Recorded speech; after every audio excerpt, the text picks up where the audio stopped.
Welcome back to my channel. If you are new year please subscribe my channel for more videos. आज हम बात कर रहे हैं लोक अदालत के निर्णय को डिक्री माना जाता है। धारा 96 सीपीसी सेक्शन 96 सीपीसी के तहत अपील की अनुमति नहीं है। जम्मू और कश्मीर हाईकोर्ट ने ऐसा कहा। तो देखते हैं फुल डिटेल क्या है इस केस की, और मैं इसके लास्ट में वीडियो के लास्ट में आपको बताऊंगी इसका केस टाइटल क्या है। तो 16 अक्टूबर 2023 को जम्मू कश्मीर और लद्दाख हाईकोर्ट ने एक निर्माण परियोजना से उत्पन्न भुगतान विवाद के संबंध में एक लोक अदालत के फैसले को बरकरार रखा। निर्णय 9 अक्टूबर 2023 को सुरक्षित रखा गया था और 16 अक्टूबर 2023 को सुनाया गया था, और यह लोक अदालत के निर्णयों की अंतिमता और बाध्यकारी प्रकृति को उजागर करने वाली एक महत्वपूर्ण कानूनी मिसाल है। इस मामले में याचिकाकर्ताओं ने 9 मई 2015 को लोक अदालत द्वारा जारी एक आदेश को चुनौती दी थी। लोक अदालत के आदेश को एक समझौता डिक्री माना जाता था, जो एक ठेकेदार मोहम्मद नसीम खान द्वारा दायर पूर्व मुकदमेबाजी आवेदन से उत्पन्न हुआ था, जिसमें रुपए की वसूली की मांग की गई थी। 2008 से एक सड़क निर्माण परियोजना के लिए 3 लाख रुपए का बकाया भुगतान। महत्वपूर्ण बात यह है कि खान ने स्पष्ट शब्दों में कहा था कि वह बकाया राशि पर कोई ब्याज नहीं लेंगे। न्यायमूर्ति वसीम सादिक नरगल द्वारा दिए गए हाईकोर्ट के फैसले ने लोक अदालत के निर्णय को रेखांकित करने वाले सिद्धांतों को प्रतिध्वनित किया। न्यायाधीश ने कहा कि लोक अदालत के प्रत्येक फैसले को सिविल कोर्ट का डिक्री माना जाता है, और जहां समझौता या समझौता हो गया है, यह विवाद के सभी पक्षों के लिए अंतिम और बाध्यकारी होगा। कोई अपील नहीं की जाएगी। पुरस्कार के खिलाफ कोई भी अदालत जो है इस पर अपील नहीं करेगी। फैसले के इस अवधारणा पर जोर दिया गया। सहमति के आदेश दो पक्ष समझौतों से पैदा होते हैं, केवल उन आधारों पर खारिज किए जाते हैं जो किसी समझौते को अमान्य करा देंगे। न्यायाधीश के फैसले में कहा, क्योंकि समझौता डिक्री के खिलाफ कोई अपील नहीं होगी, ऐसी डिक्री से बचने की मांग करने वाले पक्ष के लिए एकमात्र विकल्प उस अदालत के समक्ष सहमति डिक्री को चुनौती देना होगा जिसने इसे पारित किया था और यह साबित किया था कि समझौता हो रहा है। डिक्री का आधार अमान्य था। यह मामला लोक अदालत पुरस्कारों की अंतिमता और बाध्यकारी प्रकृति को पहचानने के महत्व पर प्रकाश डालता है। जब किसी समझौते के बाद समझौता डिक्री जारी की जाती है, तो यह कानूनी रूप से बाध्यकारी निर्णय बन जाता है, जिसे हल्के में चुनौती नहीं दी जा सकती।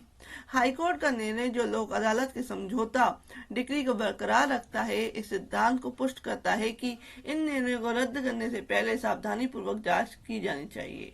तो जो केस का टाइटल है, और ऐसे ही वीडियोज को, ऐसे ही लीगल अपडेट्स को देखने के लिए आप मेरे चैनल की प्लेलिस्ट में जाके लीगल अपडेट्स की जो लिस्ट बनी हुई है लीगल जजमेंट की, वहां से आप देख सकते हैं।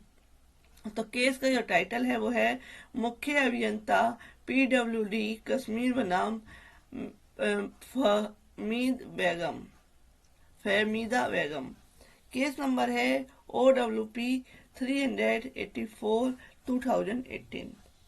बेंच है जस्टिस वसीम सादिक नारगल की, और आदेश है 16/10/2023 का। तो फ्रेंड्स, ऐसे अपडेट्स के लिए please subscribe my channel. Thank you for watching this video. Welcome back to my channel. If you are new viewer, please subscribe my channel for more videos. आज हम बात कर रहे हैं कि घर में ईसा मसीह की तस्वीर का मतलब यह नहीं है कि किसी व्यक्ति ने ईसाई धर्म अपना लिया है। बॉम्बे हाईकोर्ट ने ये कहा है। तो देखते हैं क्या है पूरा मामला। बॉम्बे हाईकोर्ट की नागपुर पीठ ने कहा कि सिर्फ इसलिए कि किसी घर में ईसा मसीह की तस्वीर है, इसका मतलब यह नहीं होगा कि कोई व्यक्ति ईसाई धर्म में परिवर्तित हो गया है। न्यायमूर्ति पृथ्वीराज और न्यायमूर्ति उर्मिला जोशी फाल्के की खंडपीठ ने 10 अक्टूबर को एक 17 वर्षीय लड़की द्वारा दायर की गई याचिका को स्वीकार कर लिया, जिसमें अमरावती जिला जाति प्रमाण पत्र जांच समिति द्वारा उनकी जाति को महार के रूप में अमान्य करने के सितंबर 2022 के आदेश को चुनौती दी गई थी। इसमें कहा गया कि सतर्कता अधिकारी की रिपोर्ट को शुरुआत में ही खारिज करने की जरूरत है, क्योंकि यह स्पष्ट है कि याचिकाकर्ता का परिवार बौद्ध धर्म की परंपरा का पालन करता है। इसमें जाति के दावे को अमान्य करने का निर्णय तब लिया गया जब समिति की सतर्कता सेल ने जांच की और पाया कि याचिकाकर्ता के पिता और दादा ने ईसाई धर्म अपना लिया था और उसने घर में यीशु मसीह की एक तस्वीर लगी हुई पाई गई थी। समिति ने कहा था कि चूंकि उन्होंने ईसाई धर्म अपना लिया है, इसलिए उन्हें अन्य पिछड़ा वर्ग की श्रेणी में शामिल किया गया है। याचिकाकर्ता लड़की ने दावा किया कि यीशु मसीह की तस्वीर उन्हें किसी ने उपहार में दी थी, उन्होंने इसे अपने घर में प्रदर्शित किया था। एससी पीठ ने अपने आदेश में कहा कि जांच के दौरान सतर्कता सेल को कोई सबूत नहीं मिला कि दादा, पिता या याचिकाकर्ता ने समिति के इस तर्क को पुष्ट करने के लिए बपतिस्मा लिया था कि याचिकाकर्ता का परिवार ईसाई धर्म में परिवर्तित हो गया था। अदालत ने कहा, कोई भी समझदार व्यक्ति यह स्वीकार या विश्वास नहीं करेगा कि केवल इसलिए कि घर में ईसा मसीह की तस्वीर है, वास्तव में इसका मतलब यह होगा कि एक व्यक्ति ने खुद को ईसाई धर्म में परिवर्तित कर लिया है। इसमें कहा गया है कि बपतिस्मा एक ईसाई संस्कार है जिसके द्वारा चर्च में किसी का स्वागत किया जाता है और कभी कभी उसे एक नाम दिया जाता है। आमतौर पर इसमें उम्मीदवार का अभिषेक किया जाता है या पानी में डुबाया जाता है। हाईकोर्ट ने कहा कि केवल इसलिए कि सतर्कता सेल अधिकारी ने याचिकाकर्ता के घर की यात्रा के दौरान भगवान यीशु मसीह की एक तस्वीर देखी, उन्होंने मान लिया कि याचिकाकर्ता का परिवार ईसाई धर्म को मानता है। इसमें कहा गया कि सतर्कता अधिकारी की रिपोर्ट को सिरे से खारिज करने की जरूरत है, क्योंकि यह स्पष्ट है कि याचिकाकर्ता का परिवार बौद्ध धर्म की परंपरा का पालन करता है। याचिकाकर्ता ने अपने पिता और अन्य रक्त संबंधों को पूर्व में जारी किए गए महार जाति प्रमाण पत्र पर भरोसा किया। उन्हें महार एक अनुसूचित जाति है जो संबंधित होने के अपने दावे को साबित करने के लिए एक पूर्व संवैधानिक दस्तावेज, एक किताब का उद्धरण भी प्रस्तुत किया था। पीठ ने कहा कि समिति ने संविधान पूर्व दस्तावेजों को ओटी योज बना दिया है। उन्होंने हाईकोर्ट ने कहा कि समिति को इस पर विचार करने के लिए और क्या सबूत चाहिए था जिससे याचिकाकर्ता के रक्त संबंधों के पक्ष में पहले से ही दिए गए 3 वैधता प्रमाण पत्रों के अलावा इस स्पष्ट दस्तावेज पर नेल्सन की नजर डाली है। पीठ ने जांच समिति के आदेश को रद्द कर दिया और याचिकाकर्ता को 2 सप्ताह की अवधि के भीतर महार अनुसूचित जाति से संबंधित जाति पर वैधता प्रमाण पत्र जारी करने का निर्देश दिया। तो फ्रेंड्स, ये था मामला कि आप घर में किसी की फोटो लगाते हैं किसी भी तरह का, तो इसका मतलब ये नहीं होता कि आप उस धर्म में परिवर्तित हो गए।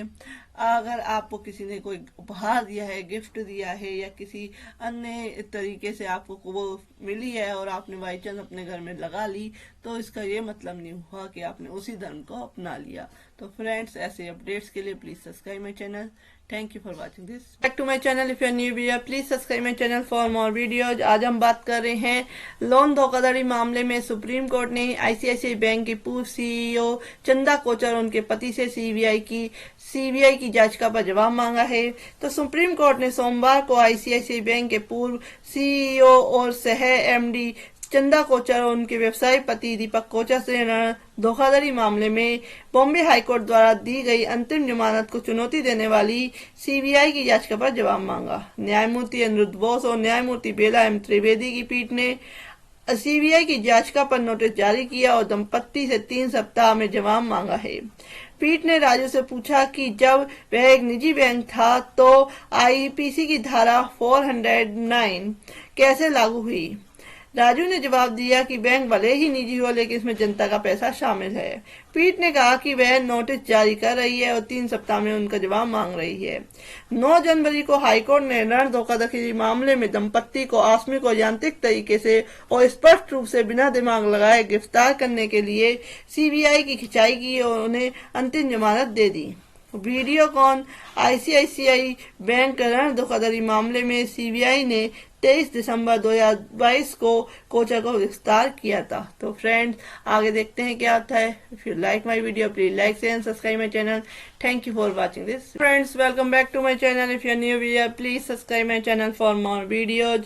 आज हम बात कर रहे हैं सुप्रीम कोर्ट ने डीए मामले में कर्नाटक के डिप्टी सीएम शिव कुमार के खिलाफ सीबीआई जांच पर अंतरिम रोक हटाने से इनकार कर दिया।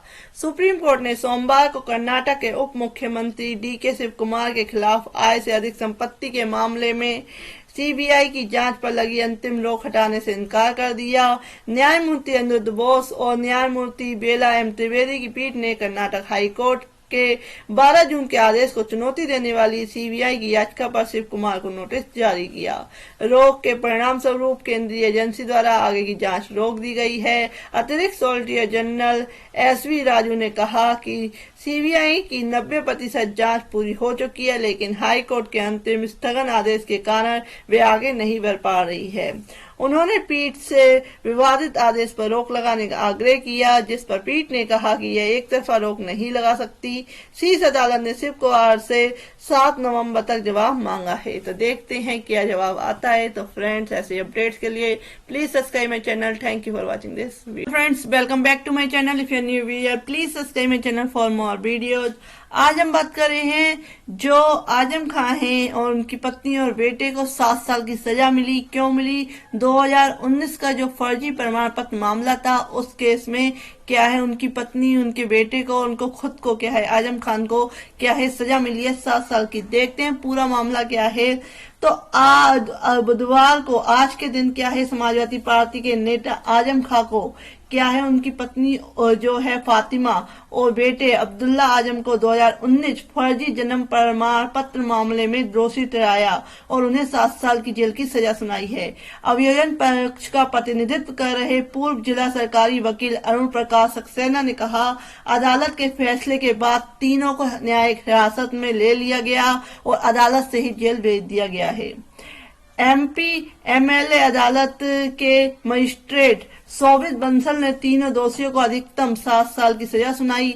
मामले में एफआईआर 3 जनवरी 2019 को रामपुर के गंज पुलिस स्टेशन में बीजेपी विधायक आकाश सक्सेना द्वारा दर्ज कराई गई थी। यह आरोप लगाया गया था कि आजम खान और उनकी पत्नी ने अपने बेटे को 2 फर्जी जन्म तिथि प्रमाण पत्र प्राप्त करने में मदद की, एक लखनऊ से और दूसरा रामपुर से।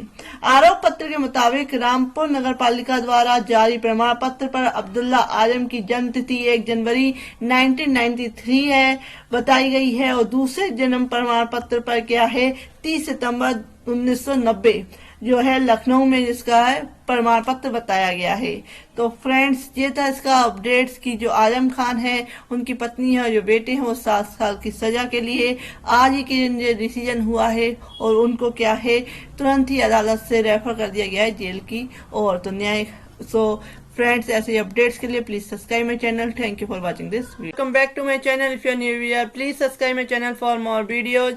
आज हम बात कर रहे हैं पंजाब के पूर्व वित्त मंत्री मनप्रीत बादल को अंतिम जमानत मिल गई।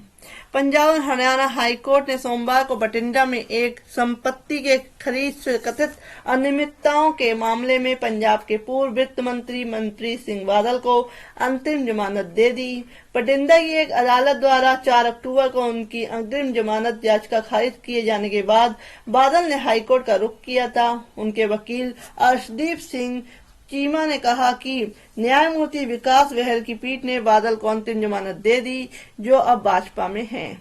पंजाब सतर्कता ब्यूरो ने मामले के संबंध में बादल और 5 अन्य पर मामला दर्ज किया था। बादल के खिलाफ पहले बठिंडा की अदालत ने गिरफ्तारी वारंट जारी किया था।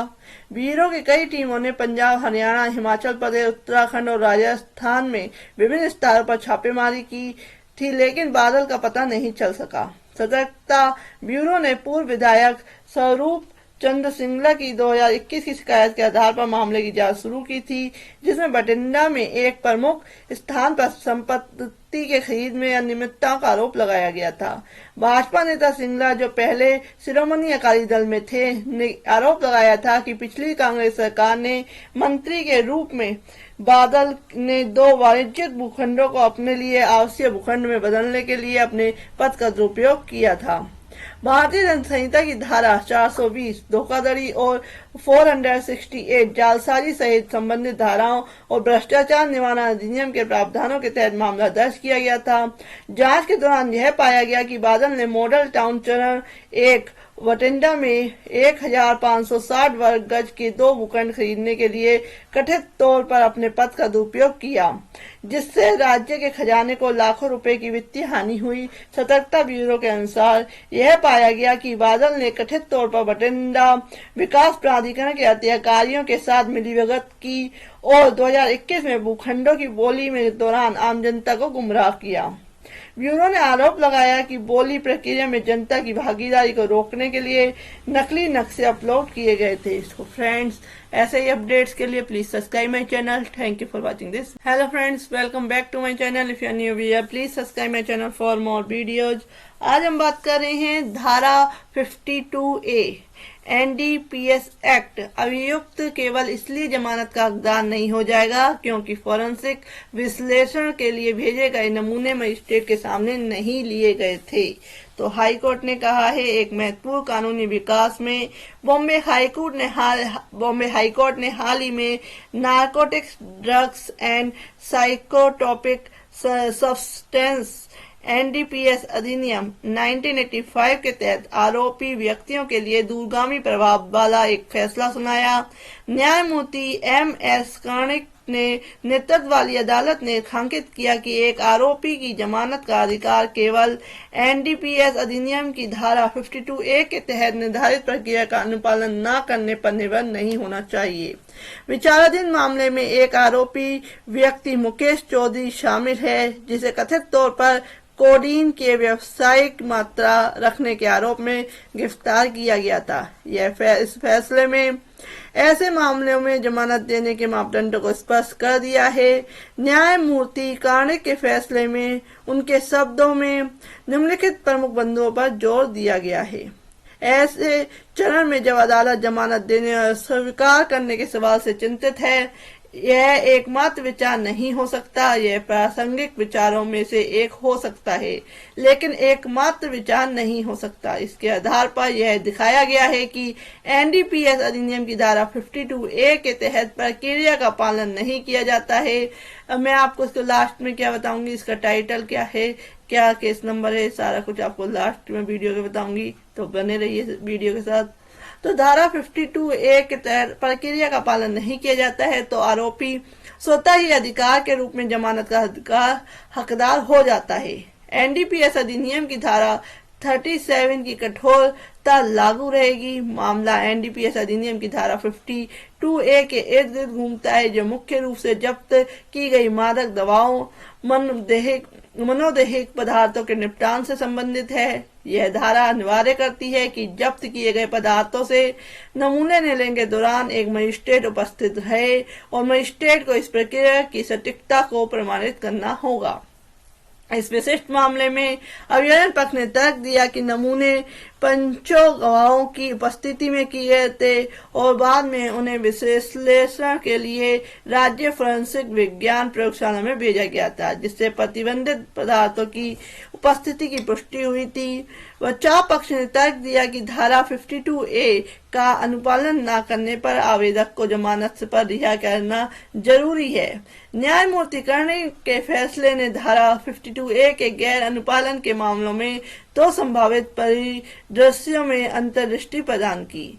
जब्त किया गया पदार्थ अभी भी हिरासत में है। यदि जब्त किया गया पदार्थ जांच एजेंसी की हिरासत में है और अभी तक नष्ट नहीं किया गया है, तो एजेंसी निपटान से पहले पूरी धारा 52A प्रक्रिया का पालन कर सकती है, जिसमें एकमात्र सवाल देरी का है। मजिस्ट्रेट के बिना लिए गए नमूने बाद में नष्ट कर दिए जाएंगे। ऐसे मामलों में जहां नमूने मजिस्ट्रेट की उपस्थिति के बिना लिए गए थे और सामान बाद में मजिस्ट्रेट की अनुमति से नष्ट कर दिया गया था, अभियोजन पक्ष प्राथमिक साक्ष्य के रूप में इस नमूने पर भरोसा नहीं कर सकता। अदालत ने रेखांकित किया कि धारा 52A का अनुपालन करने विचार करने योग्य एक कारक है, लेकिन यह जमानत देने का एकमात्र आधार नहीं हो सकता है। इसके बजाय NDPS अधिनियम की धारा 37 में निर्धारित कठोर शर्तों का पालन किया जाना चाहिए। जमानत केवल तभी दी जा सकती है जब अदालत आश्वस्त हो कि आरोपी संभवतः अपराध का दोषी नहीं है और जमानत पर रहते हुए आगे अपराध करने की संभावना नहीं है। इसके अतिरिक्त अदालत ने NDPS अधिनियम की धारा 42 और 50 के उल्लंघनों के आवेदक के दावों को संबोधित किया, लेकिन उन परिस्थितियों में कोई ठोस योग्यता नहीं पाई। तो जो केस का टाइटल है वो है मुकेश राजा राम चौधरी बनाम महाराष्ट्र राज्य। केस नंबर है जमानत आवेदन नंबर 2023 का 54। बेंच है जस्टिस MS कर्णिक की और आदेश है 27/9/2023 का। तो फ्रेंड्स, ऐसे ही अपडेट्स के लिए please subscribe my channel. Thank you for watching this. Friends, welcome back to my channel. If you are new here please subscribe my channel for more videos. आज हम बात कर रहे हैं जो DY चंद्रचूड़ है, जो चीफ जस्टिस ऑफ इंडिया हैं, उन्होंने कहा कि ये मार्केट है क्या। CJI चंद्रचूड़ ने कोर्ट रूम में सेल फोन का इस्तेमाल कर रहे एक वकील को जमकर फटकार लगाई। भारत के मुख्य न्यायाधीश DY चंद्रचूड़ ने आज अपने अदालत कक्ष में एक वकील को कॉल करने के लिए मोबाइल फोन का उपयोग करने के लिए फटकार लगाई। व्यवहार से स्पष्ट रूप से असहमति जताते हुए मुख्य न्यायाधीश चंद्रचूड़ ने वकील से अपना मोबाइल फोन कोर्ट मास्टर को सौंपने के लिए कहा। एक सुनवाई के दौरान मुख्य न्यायाधीश ने वकील को अदालत कक्ष के अंदर बातचीत करने के लिए अपने फोन का इस्तेमाल करते हुए देखा। अपनी झुंझलाहट व्यक्त करते हुए CJI ने कहा, मिस्टर, ये मार्केट है क्या जो आप यहाँ बात कर रहे हैं। इसके बाद उन्होंने वकील को अपना फोन कोर्ट मास्टर को सौंपने का निर्देश दिया। फटकार लगाते हुए मुख्य न्यायाधीश चंद्रचूड़ ने वकील को करीब आने का निर्देश देते हुए कहा, यहाँ आए और यहाँ खड़े रहें। क्या आपको लगता है कि यह कोई बाजार है जहाँ आप सिर्फ कॉल ले सकते हैं। CJI ने कानूनी पेशेवरों को अदालत में सतर्क रहने और अपनी जिम्मेदारियों पर ध्यान केंद्रित करने की याद दिलाने का अवसर जब्त कर लिया। मुख्य न्यायाधीश ने जोर देकर कहा, न्यायालय में जो कुछ भी चल रहा है न्यायाधीश उस पर ध्यान देते हैं। क्या ऐसा मत सोचिए कि हम केवल फाइल पर ध्यान केंद्रित करते हैं। हम फाइल पर ध्यान केंद्रित करते हैं, लेकिन हम इस पर नजर रख रहे हैं कि क्या चल रहा है, कोर्ट में हो क्या रहा है। दिलचस्प बात यह है कि CJI ने पहले वकीलों के उपयोग के लिए अदालत कक्षों में इंटरनेट सुविधाएं स्थापित करने की वकालत की है। इस साल मार्च में उन्होंने एक सार्वजनिक समारोह के दौरान उल्लेख किया गया था कि वकीलों को iPad और अन्य उपकरणों पर काम करने की अनुमति दी जानी चाहिए, जब तक इसका उपयोग अधिकृत गतिविधियों की सीमाओं के भीतर है। मुख्य न्यायाधीश चंद्रचूड़ ने प्रस्ताव किया, हमें अपने न्यायालय कक्षों के भीतर इंटरनेट सुविधाएं स्थापित करनी चाहिए और निश्चित रूप से पर्याप्त रूप से फायरवॉल बनाए रखना चाहिए ताकि सुविधा को वास्तविक और अधिकृत उपयोग में लाया जा सके। उन्होंने इस बात पर भी प्रकाश डाला कि अनावश्यक प्रतिबंध लगाने की बजाय प्रौद्योगिकी के उत्पादक और अधिकृत उपयोग को सक्षम करने में ध्यान केंद्रित किया जाना चाहिए। आज की घटना के मद्देनजर CJI ने अनुस्मारक और पिछली टिप्पणियां भारतीय अदालत प्रणाली के भीतर प्रौद्योगिकी के उपयोग और शिष्टाचार के बीच संतुलन के संबंध में चल रही चर्चाओं पर प्रकाश डालती है। तो फ्रेंड, जो CJI है वो हमेशा कुछ न कुछ जो है अपनी दलीलें देते रहते हैं और कुछ न कुछ सिखाते रहते हैं। तो ऐसे ही अपडेट्स के लिए please subscribe my channel. Thank you for watching this video. Welcome back to my channel. If you are new here please subscribe my channel for more videos. आज हम बात कर रहे हैं एक ऐसे जजमेंट की, कंज्यूमर कोर्ट का जो जजमेंट आया है, जो Lenskart.com है, उसने क्या है घटिया चश्मा दिया एक उपभोक्ता को। तो उपभोक्ता अदालत ने लेंसकार्ट को घटिया चश्मा बेचने पर मुआवजा देने का आदेश दिया। हाल ही में उपभोक्ता विवाद मामले में सुखजिंदर नाम सिंह का एक उपभोक्ता लेंसकार्ट सॉल्यूशन प्राइवेट लिमिटेड के खिलाफ अपनी कानूनी लड़ाई में विजयी हुआ। लिमिटेड और Lenskart.com अमृतसर में जिला उपभोक्ता विवाद निवारण आयोग ने शिकायतकर्ता के पक्ष में एक निर्णायक आदेश जारी किया, जिसमें IVR रिटेलर से खरीदे गए चश्मे की एक जोड़ी से संबंधित मुद्दों को संबोधित किया गया। उपभोक्ता शिकायत श्री सुखजिंदर सिंह द्वारा दायर की गई थी, जिन्होंने दावा किया था कि उन्होंने बेहतर गुणवत्ता और आंखों के लिए आराम के वादे के आधार पर लेंसकार्ट से एक जोड़ी चश्मा खरीदा था। हालांकि कुछ समय तक चश्मे का उपयोग करने के बाद श्री सिंह ने असुविधा, आंखों में दर्द और गंभीर से दर्द का अनुभव किया। उन्होंने आरोप लगाया कि जो फ्रेम है और लेंस है निम्न गुणवत्ता के थे और निर्धारित लेंस की शक्ति गलत थी। एक विस्तृत आदेश में आयोग के श्री जगदीश्वर कुमार चोपड़ा अध्यक्ष और श्री लखविंदर पाल गिल सदस्य ने कहा कि 2800 रुपए की भारी राशि वसूलने के बाद खराब गुणवत्ता वाला उत्पाद वितरित करके विपरीत पक्ष ने अनुचित व्यापार व्यवहार किया है। आयोग ने निम्नलिखित निर्णय दिए। रिफंड लेंसकार्ट को रुपए वापस करने का निर्देश दिया गया था। शिकायत दर्ज करने की तारीख से गणना की गई 6% प्रति वर्ष की ब्याज दर से ब्याज के साथ श्री सुखजिंदर सिंह को 2800 रुपए का मुआवजा, IBA कंपनी को रुपए का मुआवजा देने का आदेश किया गया।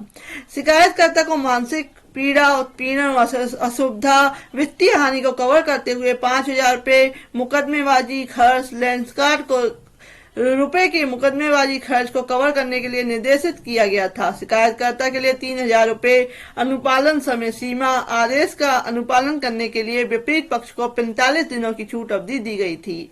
ऐसा करने में विफल रहने पर श्री सिंह को आयोग के माध्यम से आदेश लागू करने की अनुमति मिल जाएगी। तो जो केस का टाइटल है वो है सुखजिंदर सिंह बनाम Lenskart solution private limited. Case number है उपभोक्ता शिकायत नंबर 144/2023।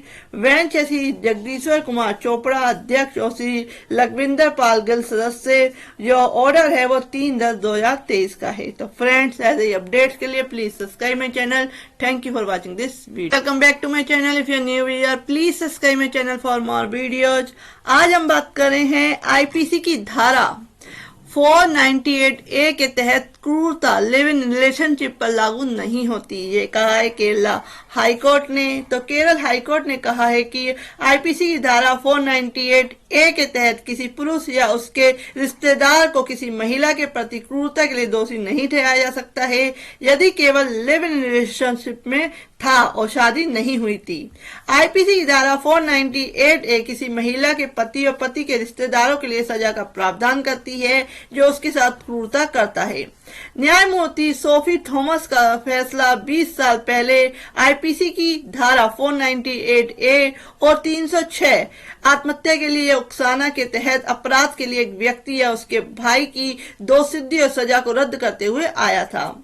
उन्हें तब दोषी ठहराया गया और सजा सुनाई गई जब उस व्यक्ति की लिव इन पार्टनर की 1997 में आत्मदाह करके मृत्यु हो गई। उसके कुछ महीने बाद ही उन्होंने साथ रहना शुरू कर दिया था। कथित तौर पर उस व्यक्ति के माता पिता की प्रताड़ना के कारण उसने यह कदम उठाया था। हाईकोर्ट ने कहा कि ट्रायल और अपीलीय अदालतों ने पुनरीक्षण याचिकाओं आदमी और उसके परिवार को धारा 498A के तहत दोषी ठहराने और उन्हें अपराध के लिए सजा देने में गलती की। न्यायमूर्ति थॉमस ने तर्क दिया कि मौजूदा मामले में जोड़े के बीच विवाह संपन्न नहीं हुआ था और उन्होंने विवाह समझौते के आधार पर एक साथ रहना शुरू कर दिया था जिसकी कानून की नजर में कोई पवित्रता नहीं है। हाईकोर्ट ने कहा कि IPC की धारा 498 के तहत दंडनीय अपराध के लिए उन्हें लिव इन रिलेशनशिप में रहने वाले व्यक्तियों के रूप में माना जाना चाहिए और वे पति पत्नी नहीं थे। हाईकोर्ट ने यह भी कहा कि महिला ने अपनी मृत्यु से पहले दिए बयान में यह नहीं कहा कि पुरुष और उसके भाई ने उसके साथ क्रूरता की। महिला ने सिर्फ इतना कहा कि उसकी सास ससुर ने यह कहकर उसे प्रताड़ित करा कि वह उसके बेटे को वेला फुसलाकर ले गई है। उसने अपने मृत्यु पूर्व बयान में यह भी कहा कि उसका पति बहुत प्यार करता था और उसके माता पिता ही उसके साथ बुरा व्यवहार करते थे। जब दुर्घटना के बाद स्वयं मृतक की ओर से ऐसे स्पष्ट बयान है तो हमें उनकी बेगुनाही साबित करने के लिए अन्य सबूतों की तलाश करने की जरूरत नहीं है। हाईकोर्ट ने कहा कि मामले के किसी भी दृष्टिकोण में पुनरीक्षण याचिकाकर्ता जो है IPC की धारा 498 के तहत दंडनीय अपराध के लिए दंडित होने के लिए उत्तरदायी नहीं है और इसलिए उस धारा के तहत उसकी दोषसिद्धि और सजा को रद्द किया जाना चाहिए। आत्महत्या के लिए उकसाने के लिए व्यक्ति और उसके परिवार को दोषी ठहराए जाने के संबंध में व्यक्ति के माता पिता के खिलाफ मामला समाप्त कर दिया गया क्योंकि हाईकोर्ट ने याचिका लंबित रहने के दौरान उसकी मृत्यु हो गई थी। पुरुष और उसके भाई के संबंध में हाईकोर्ट ने कहा कि महिला ने अपने मृत्यु पूर्व बयान में ऐसा कुछ भी नहीं कहा जिससे यह पता चले कि उन्होंने उसे आत्महत्या के लिए उकसाया। इसके साथ हाईकोर्ट ने कहा कि ट्रायल कोर्ट के साथ साथ अपीली अदालत को यह पता लगाना चाहिए था कि अभियोजन पक्ष पुनरीक्षण याचिकाकर्ताओं 1 और 4 उसके भाई के खिलाफ कथित अपराधों को साबित करने में विफल रहा है और इसलिए उसकी 2 सिद्धियों धाराओं के तहत सजा आईपीसी की धारा 306 और 498A को खारिज किया जाना चाहिए। जैसा कि हमने देखा है कि अभियोजन पक्ष प्रथम और चतुर्थ पुनरीक्षण याचिकाओं के खिलाफ उचित संदेह से परे अपना मामला साबित करने में विफल रहा, इसलिए उनके खिलाफ 2 सिद्धि और सजा के अपेक्षित फैसले को रद्द किया जाता है और तदनुसार पुनरीक्षण याचिका 1 और 4 को आईपीसी की धारा 306 और 498A के तहत दोषी नहीं पाया जाता है और उन्हें बरी कर दिया जाता है। उसके जमानत बॉन्ड रद्द कर दिए जाते हैं, उन्हें निर्धारित किया जाता है तुरंत जो है यह कहा गया।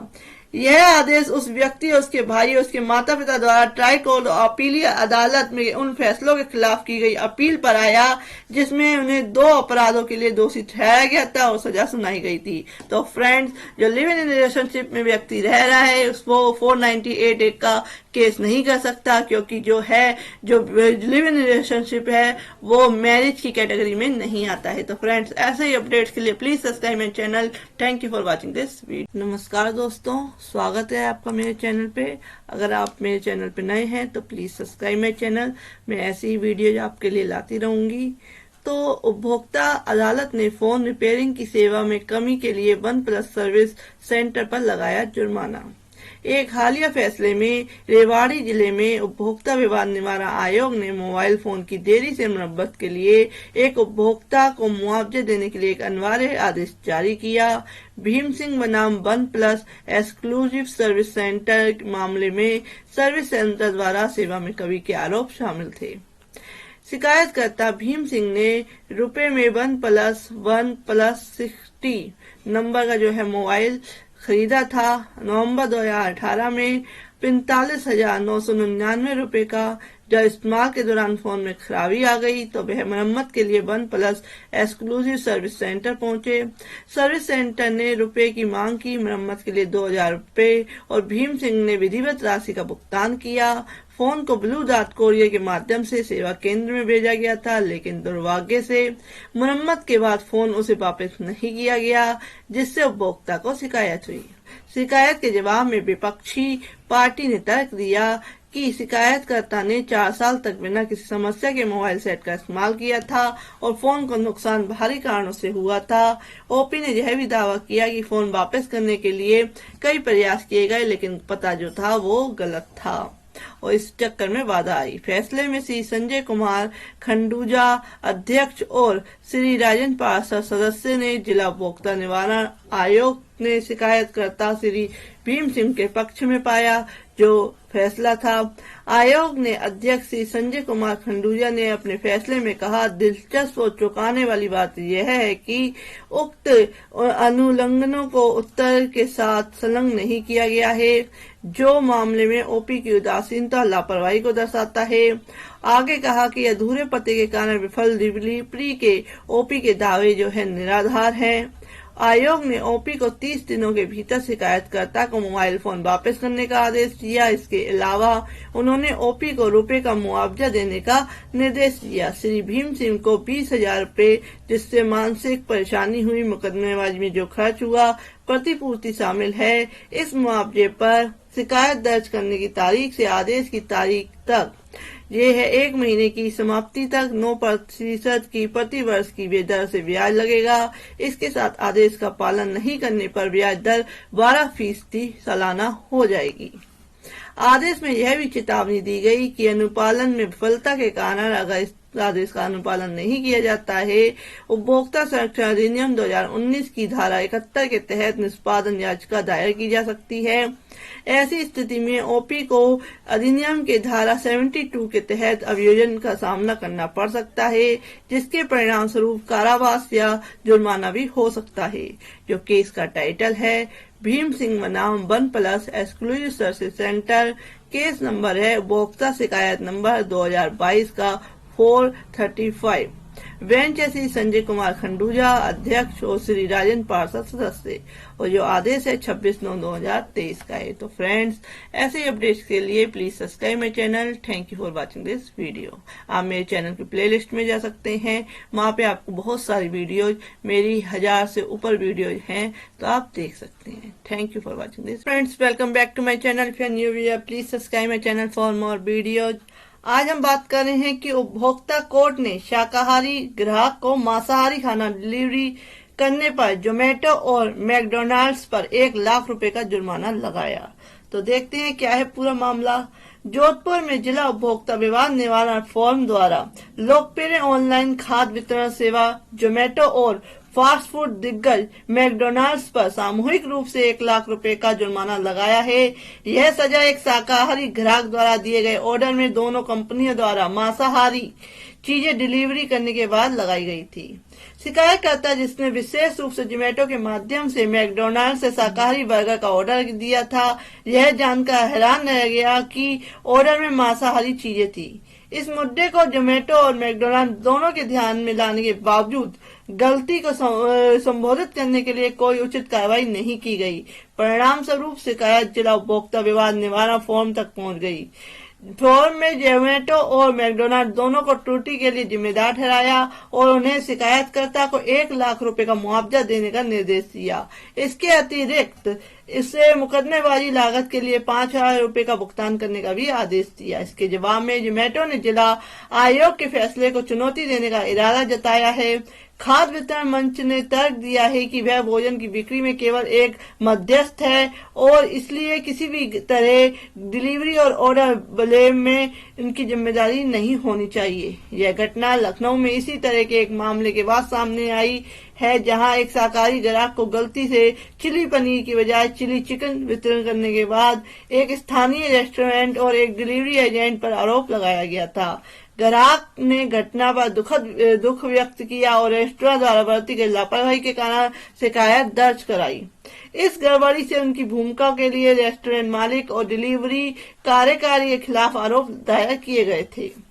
इसके अलावा पिछले साल एक उपभोक्ता अदालत ने जोमेटो को एक छात्र को 8,362 रुपए का मुआवजा देने का निर्देश दिया, क्योंकि कंपनी उसका ऑर्डर देने में विफल रही थी। जिस छात्र ने एक ही रात में 2 अलग अलग ऑर्डर दिए थे, उसे उनमें से एक भी नहीं मिला और न ही रिफंड मिला। परिणाम स्वरूप अदालत ने जोमेटो को जवाबदेह ठहराया और उन्हें मुआवजा देने का आदेश दिया। ये घटनाएं खाद्य वितरण उद्योग में स्ट्रिक्ट ऑर्डर और प्रभावी ग्राहक सेवा सुनिश्चित करने के महत्व पर प्रकाश डालती है। तो ये इम्पोर्टेंट ऑर्डर है और ये लैंडमार्क ऑर्डर है, जिससे कि क्या है कि जो आप डिलीवरी कर रहे हैं, ऑनलाइन डिलीवरी कर रहे हैं, तो आपको सतर्क रहना चाहिए कि आप क्या डिलीवर कर रहे हैं। अगर आप सतर्क नहीं है तो इस तरह के जो ऑर्डर्स है कंज्यूमर कोर्ट्स के, वो आते रहेंगे। तो फ्रेंड्स, ऐसे अपडेट्स के लिए please subscribe my channel. Thank you for watching this. Welcome back to my channel. If you are new viewer, please subscribe my channel for more videos. आज हम बात कर रहे हैं जो सेम सेक्स मैरिज है, समलैंगिक विवाह मामले में सुप्रीम कोर्ट का फैसला आ गया है और उसमें फैसले की कुछ प्रमुख बातें हैं जो हम देखते हैं क्या है। सुप्रीम कोर्ट की जो 5 न्यायाधीशों की संविधान पीठ द्वारा सुनाए गए फैसले की मुख्य बातें इस प्रकार हैं, जिसमें मंगलवार को सर्वसम्मति से समलैंगिक विवाह को कानूनी मान्यता देने से इनकार कर दिया।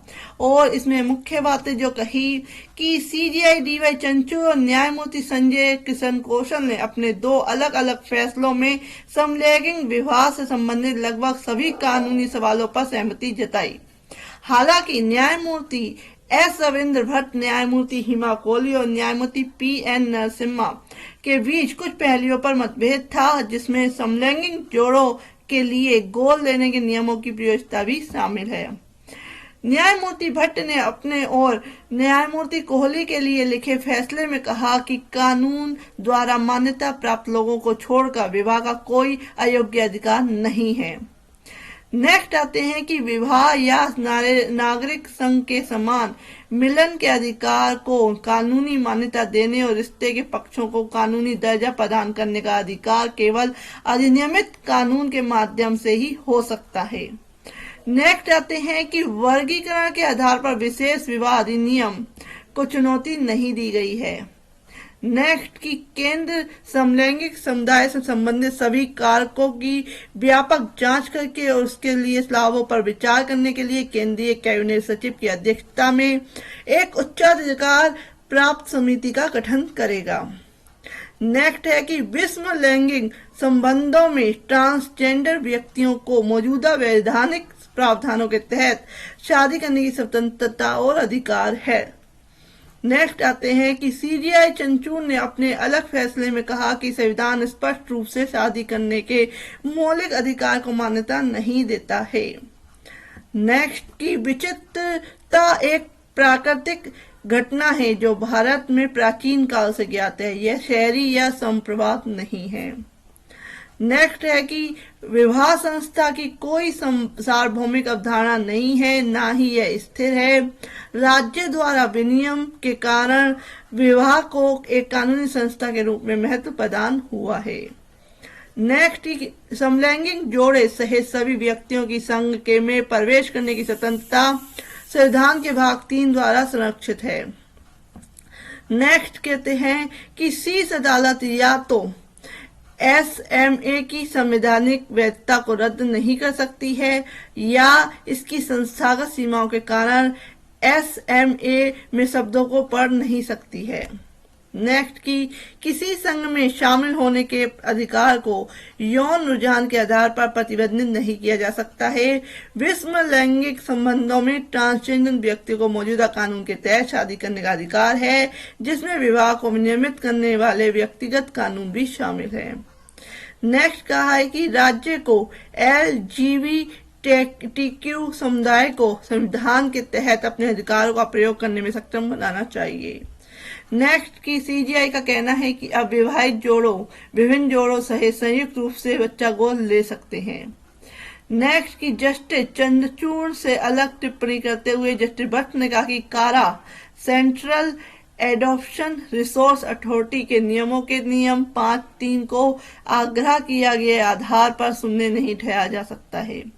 नेक्स्ट की केंद्र सरकार, राज्य सरकारें और केंद्र शासित प्रदेशों की सरकारें कानून के तहत लाभ के साथ संघ में प्रवेश करने के लिए समलैंगिक व्यक्तियों की स्वतंत्रता के खिलाफ भेदभाव नहीं करेगी। नेक्स्ट कि केंद्र सरकार, राज्य सरकारें और केंद्र शासित प्रदेशों की सरकारें यह सुनिश्चित करें कि समलैंगिक समुदाय के साथ उनकी लिंग पहचान या यौन रुझान के कारण भेदभाव नहीं किया जाए। तो ये फ्रेंड्स, ये थे मुख्य बातें इस जजमेंट, इस फैसले की। तो ऐसे ही अपडेट्स के लिए please subscribe my channel. Thank you for watching this video. Come back to my channel. If you are new viewer please subscribe my channel for more videos. आज हम बात कर रहे हैं सुप्रीम कोर्ट ने उड़ीसा हाई कोर्ट के पूर्व मुख्य न्यायाधीश न्यायमूर्ति S मुरलीधर को वरिष्ठ पदनाम प्रदान किया। तो उड़ीसा सुप्रीम कोर्ट ने उड़ीसा हाई कोर्ट के पूर्व मुख्य न्यायाधीश चीफ जस्टिस S मुरलीधर को शीर्ष अदालत के वरिष्ठ वकील के रूप में नामित किया है। अदालत के सूत्रों से बताया कि यह निर्णय 16 अक्टूबर को सुप्रीम कोर्ट के न्यायाधीशों की पूर्व अदालत की बैठक में लिया गया। संविधान के अनुच्छेद 220 के तहत एक पूर्व हाईकोर्ट न्यायाधीश केवल उच्चतम न्यायालय हाईकोर्टों में वकील के रूप में अभ्यास कर सकता है, जहां उन्होंने न्यायाधीश के रूप में कार्य नहीं किया है। न्यायमूर्ति मुरलीधर 7 अगस्त को उड़ीसा हाईकोर्ट के मुख्य न्यायाधीश के रूप में सेवानिवृत्त हुए। उन्होंने दिल्ली और पंजाब और हरियाणा के हाईकोर्टों के न्यायाधीश के रूप में भी कार्य किया। 8 अगस्त 1961 को जन्मे न्यायमूर्ति मुरलीधर 12 सितंबर 1984 को एक वकील के रूप में नामांकित हुए। उन्होंने चेन्नई की अदालतों में कानून का अभ्यास किया और बाद में दिल्ली चले गए।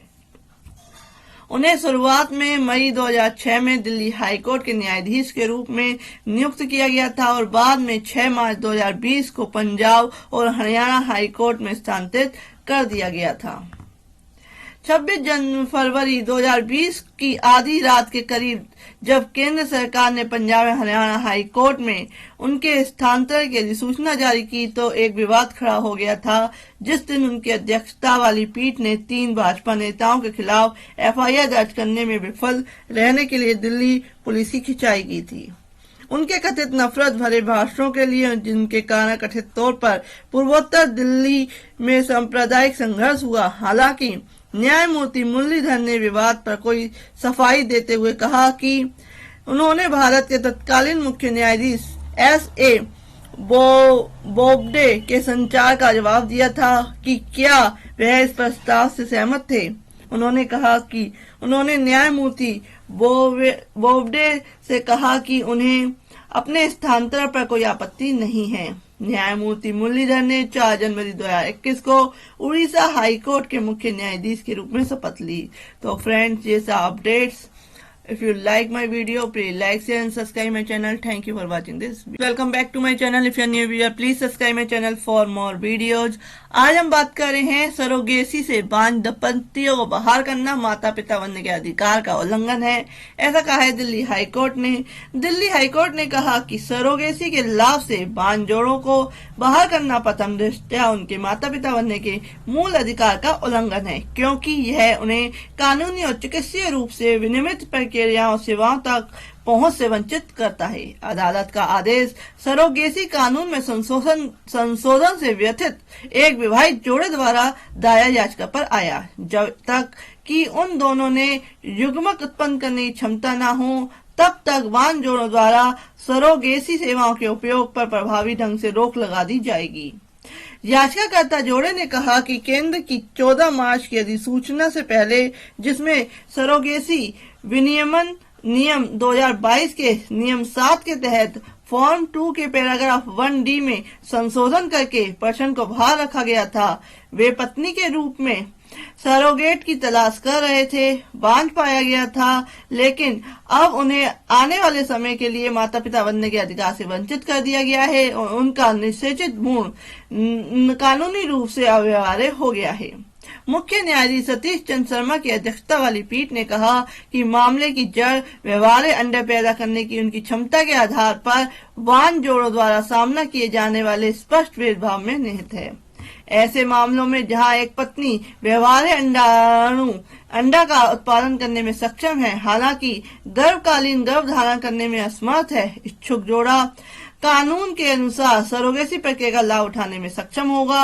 हालांकि क्या पत्नी सक्षम नहीं है व्यवहार्य अंडाणु पैदा करने के लिए, उन्हें सरोगेसी के माध्यम से माता पिता बनने की अनुमति नहीं दी जाएगी। अदालत ने मामले में अपने हालिया अंतरिम आदेश में कहा, पीठ ने, जिसमें न्यायमूर्ति संजीव नरूला भी शामिल थे, कहा प्रथम दृष्टया विवादित अधिसूचना एक विवाहित बांझ जोड़ों की कानूनी और चिकित्सीय रूप से विनियमित प्रक्रियाओं सेवाओं तक पहुंच से वंचित करने, उनके माता पिता बनने के मूल अधिकार का उल्लंघन करती है। अदालत ने कहा कि अधिसूचना सरोगेसी सेवाओं का लाभ उठाने के उद्देश्य से युग्मक पैदा करने की क्षमता के आधार पर नागरिकों के बीच भेदभाव करने के लिए किसी तर्कसंगत औचित्य आधार या समझदार मापदंड का खुलासा नहीं करती है। अपने अंतरिम आदेश में अदालत ने याचिकाकर्ताओं को उनके संरक्षित भ्रूण का उपयोग करके गर्भावधि सरोगेसी की प्रक्रिया फिर से शुरू करने की अनुमति दी, जो चुनौती के तहत अधिसूचना जारी होने से पहले पतियों के शुक्राणुओं द्वारा निषेचित दाता का उपयोग करके उत्पन्न किया गया था। अदालत ने कहा कि संशोधन को पूर्वव्यापी रूप से उनके कानूनी रूप से निषेचित भ्रूण को अव्यवहार्य मानने की अनुमति नहीं दी जा सकती, क्योंकि याचिकाकर्ताओं के पास माता पिता बनने का निहित और संवैधानिक रूप से संरक्षित अधिकार है। याचिकाकर्ताओं ने इस साल की शुरुआत में हाईकोर्ट का रुख किया और कहा कि कानून के तहत प्रतिबंधितता शर्त निर्माण के अनुच्छेद 14 और 21 के तहत उनके मौलिक अधिकारों का उल्लंघन करती है और साथ ही उनके माता पिता बनने और पूर्ण पारिवारिक जीवन के उनके बुनियादी नागरिक और मानवीय अधिकार से वंचित करती है। याचिका में कहा गया कि याचिकाकर्ताओं के पास माता पिता बनने का निहित अधिकार है और संशोधन को उनके कानूनी रूप से निषेचित भ्रूण को अव्यवहार्य बनाने की अनुमति नहीं दी जा सकती है। सरोगेसी सेवाओं को केवल अपने स्वयं के युगल पैदा करने की क्षमता वाले जोड़ों के लिए प्रतिबंधित करने की मांग करने वाली अधिसूचना अनुच्छेद 21 के तहत उनके मौलिक अधिकार का उल्लंघन करती है। भ्रूण और भ्रूण की आनुवंशिक शुद्धता बांझ जोड़े के माता पिता से वंचित करने के आधार नहीं हो सकती। यदि यह था, गोद लेना कानून में अस्वीकार्य होगा, याचिका में तर्क दिया गया। तो फ्रेंड्स, ऐसे अपडेट्स के लिए please subscribe my channel. Thank you for watching this. Welcome back to my channel. If you are new here, please subscribe my channel for more videos. आज हम बात कर रहे हैं दिल्ली हाईकोर्ट ने reality TV show Bigg Boss के अनधिकृत प्रसारण पर रोक लगाई है।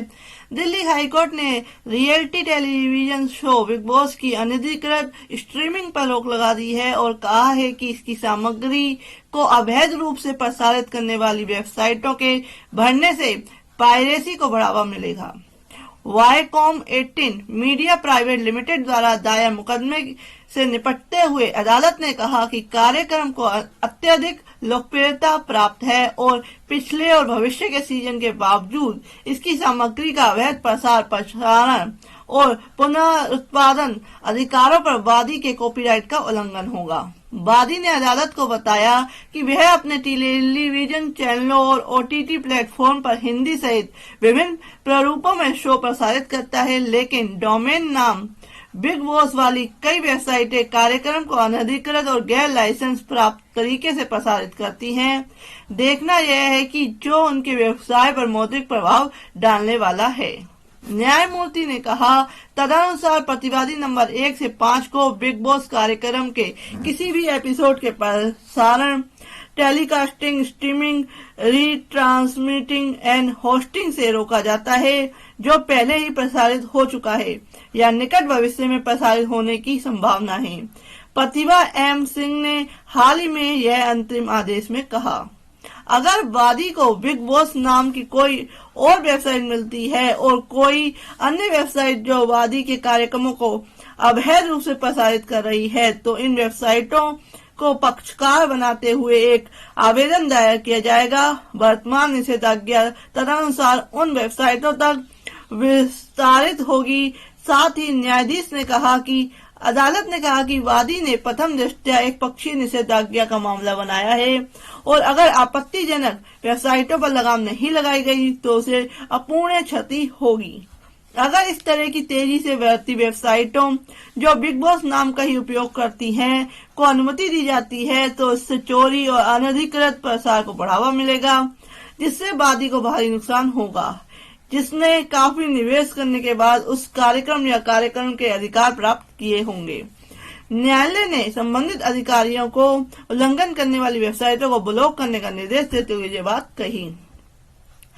अदालत ने कहा कि वादी का ओटीटी प्लेटफॉर्म जियो सिनेमा एक सदस्य आधारित मंच है और यदि अवैध वेबसाइटों को इन कार्यक्रमों को अनधिकृत तरीके से प्रसारित करने की अनुमति दी जाती है तो सदस्य आधार खतरे में पड़ने की संभावना है।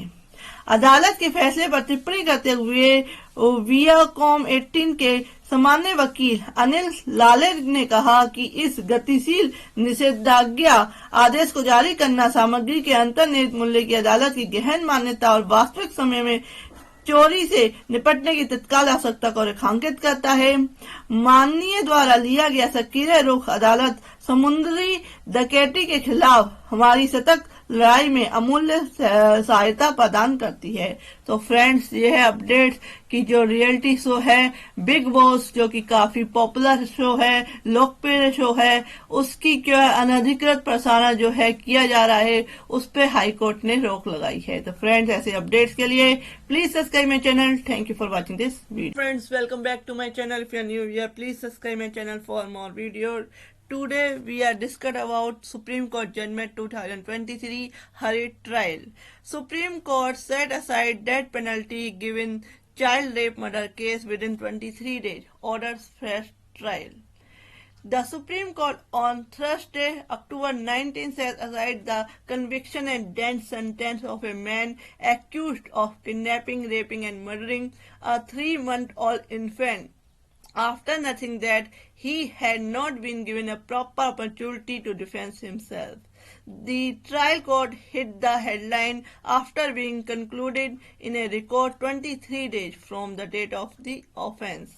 A bench of Justice B.R. Gawai, P.S. Narasimha, and Prashant Kumar Mishra was hearing an appeal against a December 2018 judgment of the Madhya Pradesh High Court confirming the conviction and sentence of Naveen, a 25-year-old street devil. In March 2019, a bench headed by the then Chief Justice Ranjan Gogoi had granted leave in Naveen's special leave petition and issued a temporary stay on the Indore bench judgment. Today, almost a month after reversing the verdict in bench led by Justice Gawai pronounced, we are of the considered view that the trial court conducted the trial in a hurried manner without giving the accused a proper opportunity to defend himself. Therefore, the judgment of conviction and sentence passed by the trial court and affirmed by the High Court is hereby set aside and the matter is remitted to the trial court for de novo trial by the according proper maturity to the appellant to defend himself. The trial court and the District Legal Services Authority Indore are directed to provide assistance of a senior counsel of the appellate to contest the trial on his behalf. Something has been done regarding the criminal jurisprudence of High Court.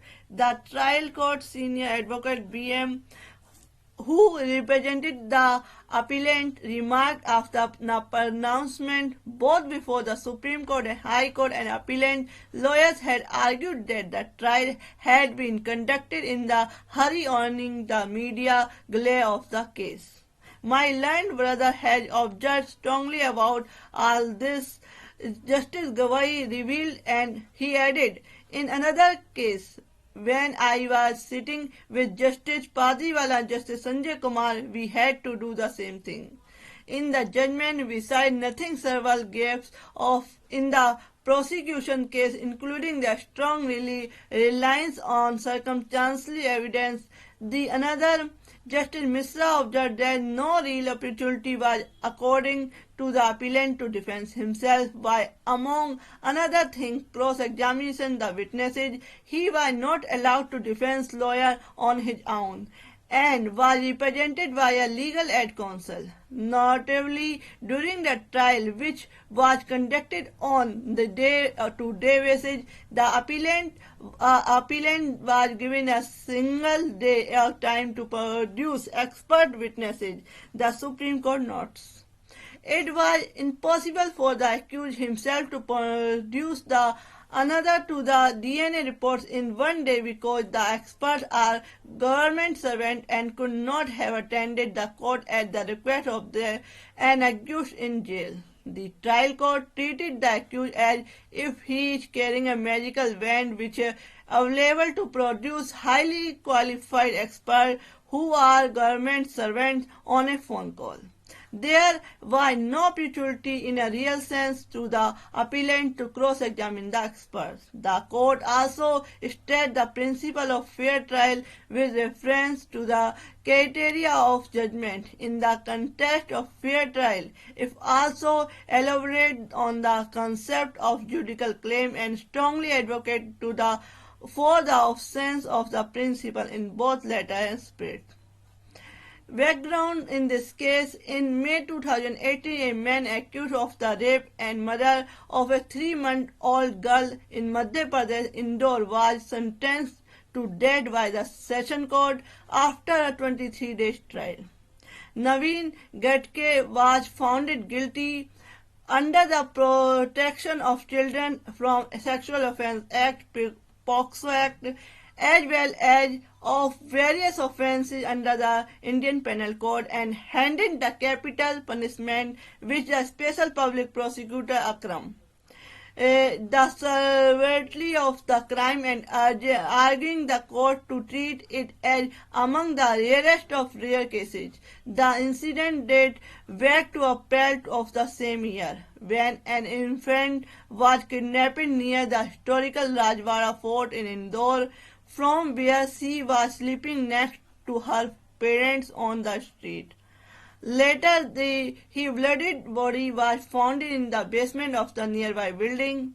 In the aftermath, several people were questioned, and on the same day, the tragic incident, Naveen was arrested.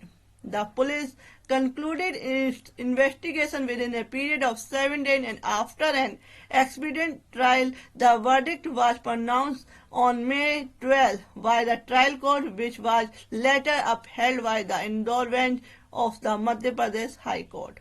When confirming his death sentence, the bench of Justice P.K. Jaiswal and Justice S.K. Awasthi observed, the rape of the infant is nothing but a verbal and of his dignity of the darkness. It is criminal crime against the holy body of the girl child and soul of the society, and such a crime is aggravated by the manner in which it has been committed.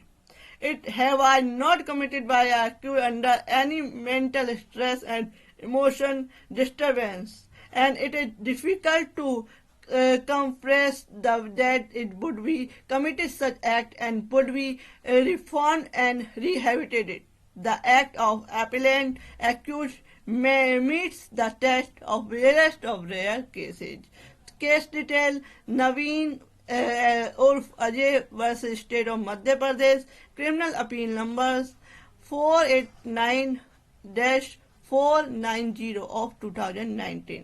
तो friends, ऐसे ही updates के लिए please subscribe my channel. Thank you for watching this. Welcome back to my channel. If you new viewer please subscribe my channel for more videos.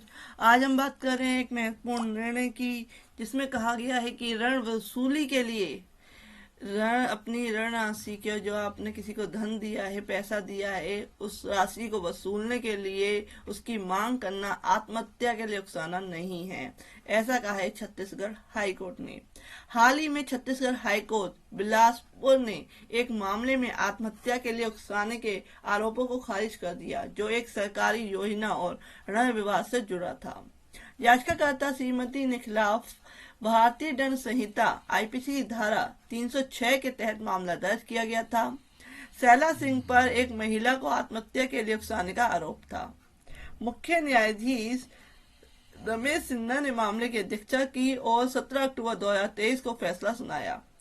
अपने आदेश में मुख्य न्यायाधीश सिन्हा ने कहा कि क्रोध या भावना के आवेश में बिना इसके वास्तविक परिणाम भुगतने की मंशा के बिना बोला गया एक शब्द उकसाने वाला नहीं कहा जा सकता. यदि अदालत को यह पता चलता है कि आत्महत्या करने वाला पीड़ित सामान्य क्षोभ, कलह या घरेलू जीवन से मतभेदों के प्रति अत्यधिक संवेदनशील था, जिस समाज में पीड़ित था वहां आम बात है, और इस तरह की नाराजगी, कलह और मतभेदों से यह उम्मीद नहीं की जाती थी कि किसी समाज में समान परिस्थिति वाले व्यक्ति को आत्महत्या के लिए प्रेरित किया जाए.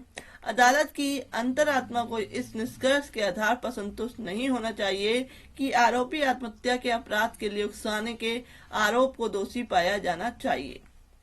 इस मामले में मृतका के पति, एक सरकारी शिक्षक, ने याचिकाकर्ता को एक सरकारी योजना से परिचित कराया और योजनाओं के लाभ के बारे में बताया.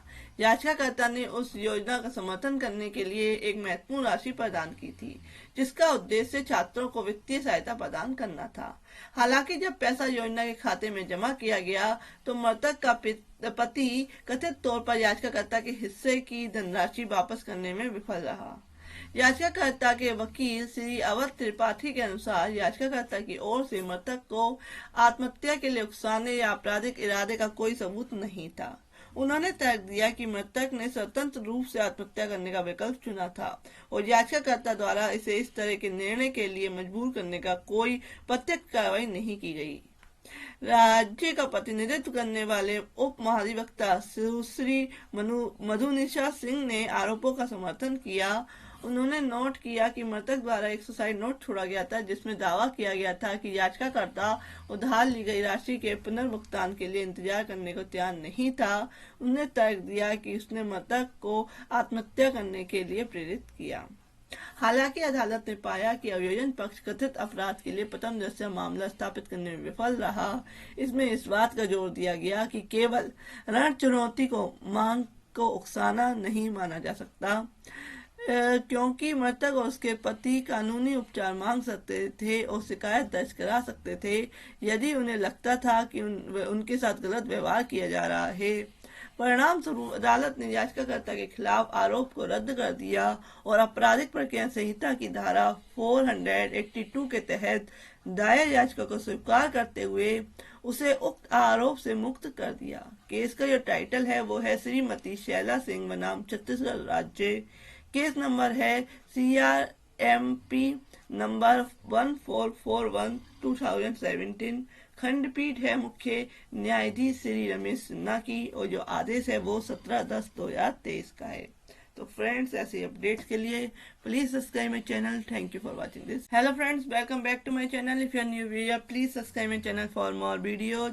आज हम बात कर रहे हैं कि इंटेलिजेंस ब्यूरो को RTI की कठोरता से छूट मिली है। दिल्ली हाईकोर्ट ने ऐसा कहा है।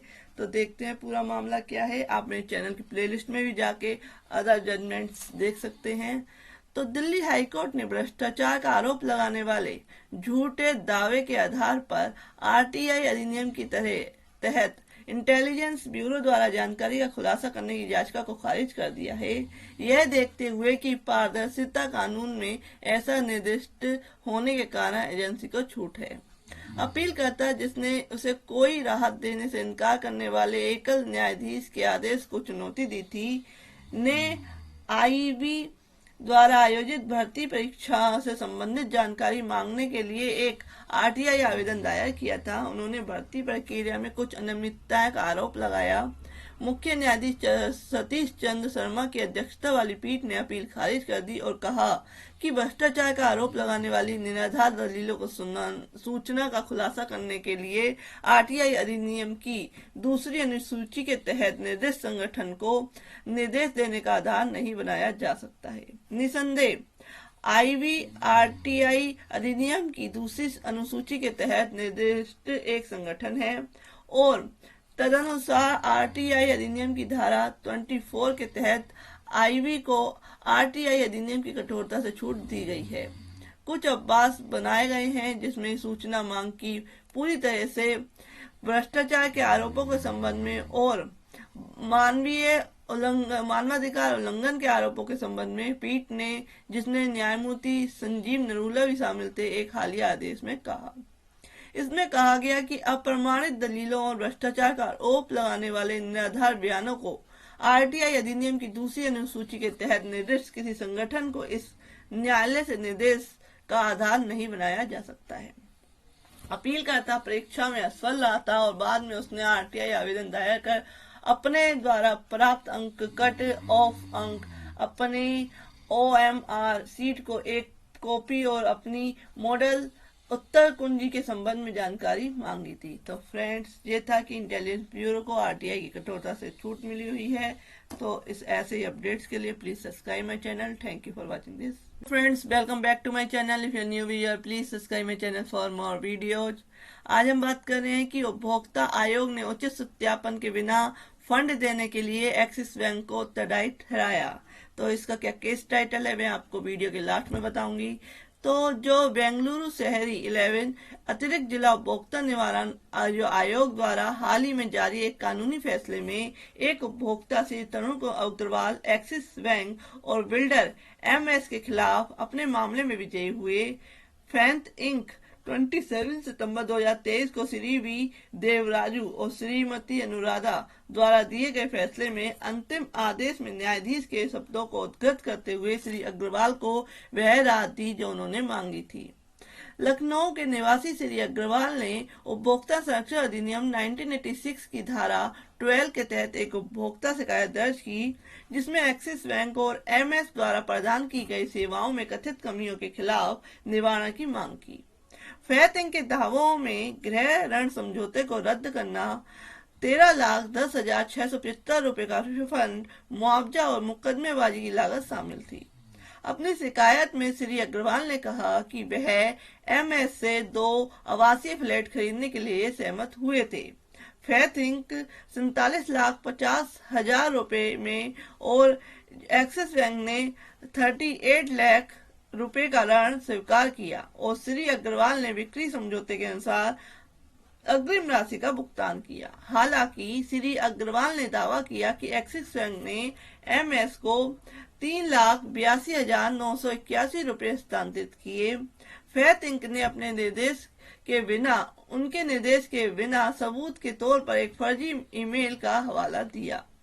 एक्सिस बैंक ने यह दावा करके अपना बचाव किया कि उसने MS को ऋण वितरण किया था श्री अग्रवाल के निर्देशों के आधार पर।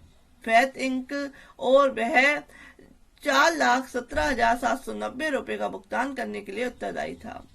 बैंक ने किसी भी धोखाधड़ी वाले आचरण या सेवा में कमी से इनकार किया। जवाब में श्री अग्रवाल की कानूनी टीम ने तर्क दिया कि बैंक अपने उचित परिश्रम में विफल रहा और उसे लेन देन में फंसने दिया, जिससे उत्पीड़न हुआ। दलील सुनने और सबूतों की जांच करने पर आयोग ने पाया कि एक्सिस बैंक को ऋण वितरण करने में अधिक सतर्क रहना चाहिए था और उसने निर्माण प्रगति का ठीक से सत्यापन नहीं किया था। फैसले में कहा गया कि श्री अग्रवाल एक निर्दोष उपभोक्ता थे जिन्हें बिल्डर के गलत कामों के कारण पीड़ित नहीं होना चाहिए। बिल्डर ने परियोजना में चूक की थी, जिसके कारण संयुक्त विकास समझौता रद्द हो गया था। आयोग ने कहा कि शिकायतकर्ता ने गृह ऋण समझौता और ऋण खाता संख्या PHR को रद्द करके हर्जाने के रूप में 80% ब्याज के साथ 13,10,675 रुपए लागत और रुपए के रूप में वापस करने की राहत मांगी है। फैसले में उन्होंने मैसर्स को आदेश दिया कि फैत इंक और उनके शामिल अन्य पार्टियों को शिकायत की तारीख से 9% प्रति वर्ष ब्याज के साथ श्री अग्रवाल को 13,10,675 रुपए वापस करने होंगे। बिल्डर और संबंधित पक्षों को बकाया होम लोन भी चुकाना था। न्यायाधीश ने कहा कि शिकायतकर्ता द्वारा भारतीय रुपयों के मुआवजे और मुकदमे वाली लागत की मांग अत्यधिक है। इसके बजाय अदालत ने श्री अग्रवाल को विपक्षी पक्षों से 10,000 रुपए के मुकदमे वाली लागत प्रदान की। आयोग ने आदेश के अनुपालन के लिए 60 दिन की अवधि दी और चेतावनी दी कि यदि निर्दिष्ट समय के भीतर भुगतान नहीं किया गया तो रिफंड राशि में 9% प्रति वर्ष की दर से ब्याज की गणना की जाएगी। केस का जो टाइटल है श्री तरुण अग्रवाल बनाम एक्सिस बैंक। केस नंबर है उपभोक्ता शिकायत नंबर 252/2016 और बेंच है श्री वी देवराजू अध्यक्ष और श्रीमती वी अनुराधा सदस्य। जो आदेश है वो है 29/9/2023 का। तो फ्रेंड्स, ऐसे ही अपडेट्स के लिए प्लीज सब्सक्राइब माई चैनल। आप मेरे चैनल की प्लेलिस्ट में भी जा सकते हैं। Thank you for watching this.